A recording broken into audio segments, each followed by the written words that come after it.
तो यानी टनल के आसपास एम्बुलेंसेस की भी संख्या लगातार बढ़ती जा रही है। 20 से 40 एम्बुलेंस की व्यवस्था फिलहाल की गई है। मौके पर 4 एम्बुलेंसेस हैं, 35 एम्बुलेंस स्टैंड बाय हैं।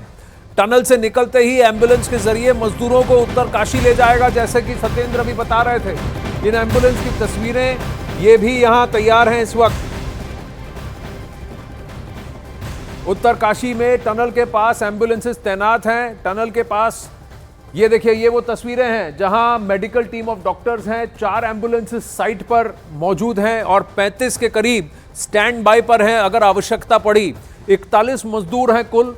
इनमें से इनको बाहर निकालते वक्त भी क्या अगर इनको चोटें खरोंचें आती हैं तो उसके लिए उनकी फिजिकल हालत कैसी है, क्योंकि 10 दिन तक बिना खाए पिए, ठीक से खाए पिए रहे हैं, नींद उनकी पूरी नहीं होगी, तो क्या वो डिहाइड्रेटेड हैं, उनके पास उन्हें कोई किसी तरह की कोई बीमारी तो नहीं, ये सारे चेकअप्स होंगे और फिर उनका एक बेसिक चेकअप वहां किया जाएगा मौके पर, और फिर वहां से उनको ले जाया जाएगा देहरादून, जहां पर हॉस्पिटल में इनका पूरी तरह से चेकअप किया जाएगा। प्रियंका, तो ये एम्बुलेंसेस स्टैंड बाय पर हैं, क्या सीनियर डॉक्टर्स वहां मौजूद हैं? अभी तक कोई भी बात आई है कि इनमें से किसी को कोई चोट आई है? और इनको करीब 60 मीटर रेंग कराना पड़ेगा। देखिए, यहाँ पर एक मेकशिफ्ट अस्पताल ऑलरेडी है आनंद। यहाँ पर सीएमओ जो हैं वो भी रेगुलर आ रहे हैं, और आज जो जानकारी प्रेस कॉन्फ्रेंस में दी गई उसमें ये भी बताया गया कि डॉक्टर्स की बात भी हो रही है, क्योंकि पहले जैसे पाइप के थ्रू बात हो रही थी, अब नॉर्मल वायर के थ्रू उनके साथ बात हो रही है। उनको वॉकी टॉकी पहुंचा दिया गया है और उनकी बात डॉक्टर से भी कराई गई है, मजदूरों की, साइकियाट्रिस्ट से भी कराई गई है कि उनको किसी तरीके की मेंटल हेल्थ को लेकर अगर कोई हेल्प हो तो उसको लेकर भी लगातार बातचीत कराई जा रही है। 20 एम्बुलेंसेज बिल्कुल तैयार हैं उत्तरकाशी जिले में, और स्टैंड बाय मोड पे ये कहा गया है कि जरूरत पड़ने पर 40 एम्बुलेंस तक यहां पर पहुंच सकती हैं। प्रोटोकॉल या एसओपी अगर कहें तो पहला यही होता है कि जिला अस्पताल में प्रारंभिक जांच के लिए लेकर जाया जाता है, पर क्योंकि यहां पर एक मेकशिफ्ट अस्पताल है तो क्या वहां लेके जाएंगे या जिला अस्पताल लेके जाएंगे, उस पर फिलहाल संशय बना हुआ है। लेकिन इसके अलावा जॉली ग्रांट अस्पताल जो देहरादून का है वहां पर भी तैयारियां की गई हैं। एम्स के ऋषिकेश का एम्स है वहां पर भी तैयारियां की गई है। इनकी फिजिकल हेल्थ और मेंटल हेल्थ को लेकर लगातार डॉक्टर्स की टीम जो है वो बातचीत भी कर रही है। जैसे मैंने बताया, एक मेकशिफ्ट अस्पताल भी यहाँ पर बना हुआ है जो काम कर रहे हैं मजदूरों को भी देख रहा है, और जो फंसे हुए मजदूर हैं उनसे भी लगातार उनकी बातचीत जो है वो होती जा रही है। धन्यवाद सत्येंद्र, प्रियंका, आपके अपडेट्स के लिए। अंशुल भी कंटिन्यूसली अपडेट कर रहे हैं। जैसा हमने कहा, न्यूज़ 18 नेटवर्क की टीम सबसे ज्यादा आपको खबरें और सबसे लेटेस्ट अपडेट्स आपके लिए लेकर आ रहे हैं यहाँ पर। अखाड़ा में सिलसिला आगे बढ़ाते हैं। इसी सिलक्यारा टनल के रेस्क्यू ऑपरेशन से जुड़ी खबरें हैं।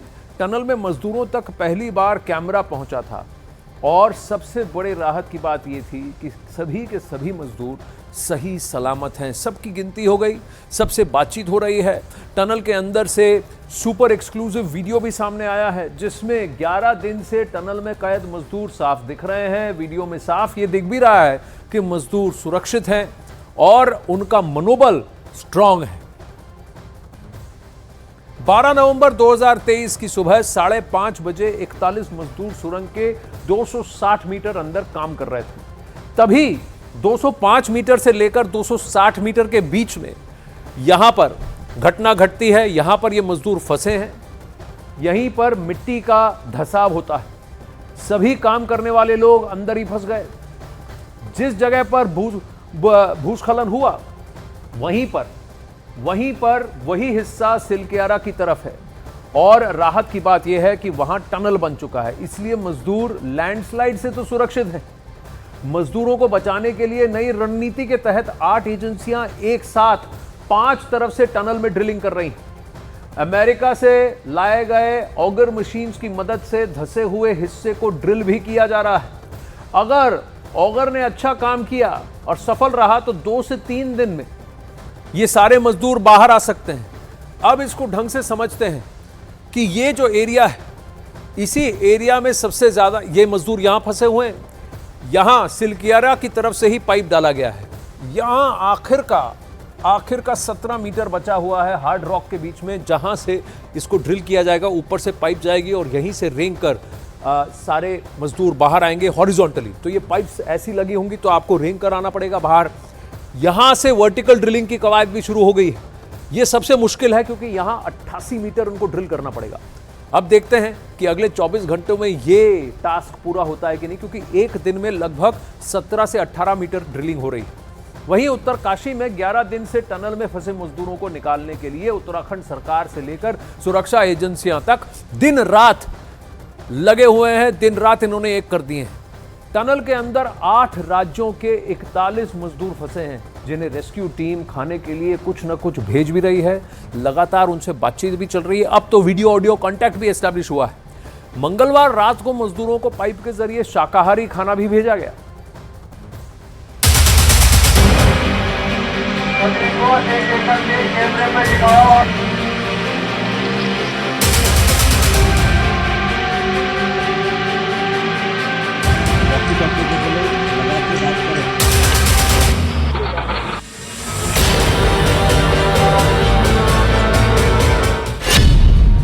मजदूरों के लिए भेजा गया इजी टू डाइजेस्ट खाना।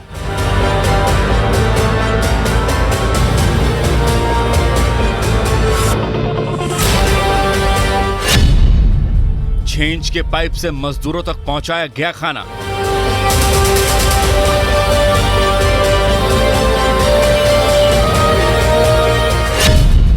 विशेषज्ञों की निगरानी में तैयार हुआ खाना।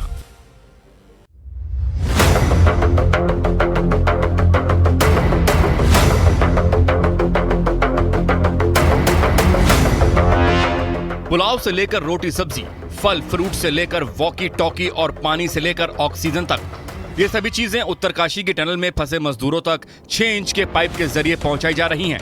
ये 6 इंच का पाइप मजदूरों के लिए आखिरी उम्मीद है। इसके जरिए टनल के अंदर फंसे मजदूरों तक मदद पहुंचाई जा रही है।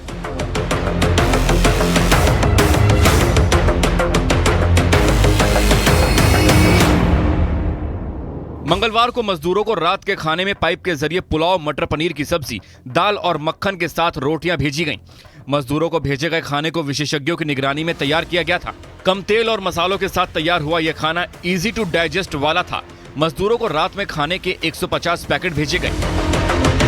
हमने उनके लिए वेज पुलाव बनाया और मटर पनीर बनाया और चपाती बनाया, बटर चपाती, और ये 3 चीज़ें दी हमने उनको। प्रॉपर पैक करके भेजा? हाँ, प्रॉपर हमने उनको पैक करके भेजा। एक पोर्शन के हिसाब से भेजे कि एक आदमी के लिए 2 रोटी, एक आदमी के लिए 1 राइस और 1 सब्जी। हमने उनके लिए साफ सफाई से एकदम अच्छे से उनके लिए तैयार किया था। कम उनको मिर्ची वाला चाहिए था, कम मसालेदार, कम तेल चाहिए था उनको।